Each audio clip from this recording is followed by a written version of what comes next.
সোমবার বিধানসভা অধিবেশনে বাংলাদেশ নিয়ে আলোচনা সভায় মুখ্যমন্ত্রী মমতা বন্দ্যোপাধ্যায় রাষ্ট্রসংঘের হস্তক্ষেপের দাবি জানান।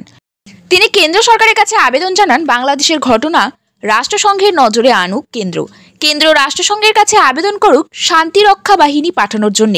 মমতা ব্যানার্জির এই আবেদনের পর বিরোধী দলনেতা শুভেন্দু অধিকারীর প্রতিক্রিয়া, ওপারে ইউনুস যাহা এপারে মমতাও তাহা।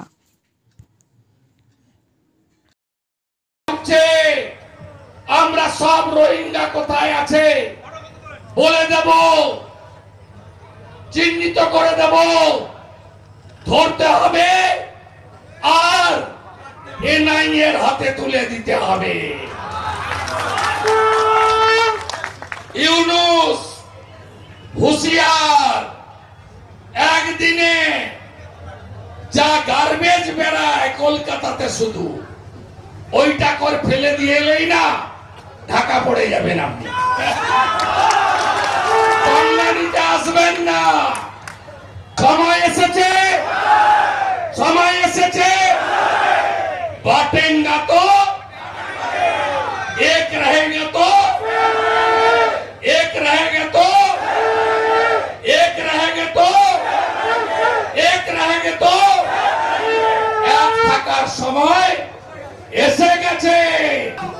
মুখ্যমন্ত্রী বিধানসভায় একটু আগে বলছেন ভারত সরকার পিস কিপিং ফোর্স জাতিসংঘকে দিয়ে পাঠান। মাননীয়া ফালাকাটায় দুর্গা মণ্ডপে ঢুকে যখন জিহাদিরা বলল শাক বাজাবেন না, উলুধ্বনি দেবেন না, ঢাক বাজাবেন না, কোথায় ছিল আপনার পুলিশ?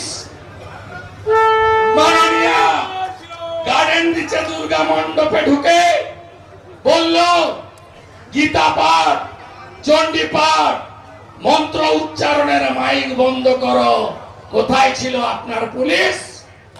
মাননীয়া হাওড়ার শ্যামপুরে 5টা দুর্গা মূর্তি ভাঙলো বিজয়া দশমীতে, কোথায় ছিল আপনার পুলিশ? কার্তিক পুজোয় বেলডাঙ্গাতে সব হিন্দুকে মেরে মন্দির ভেঙে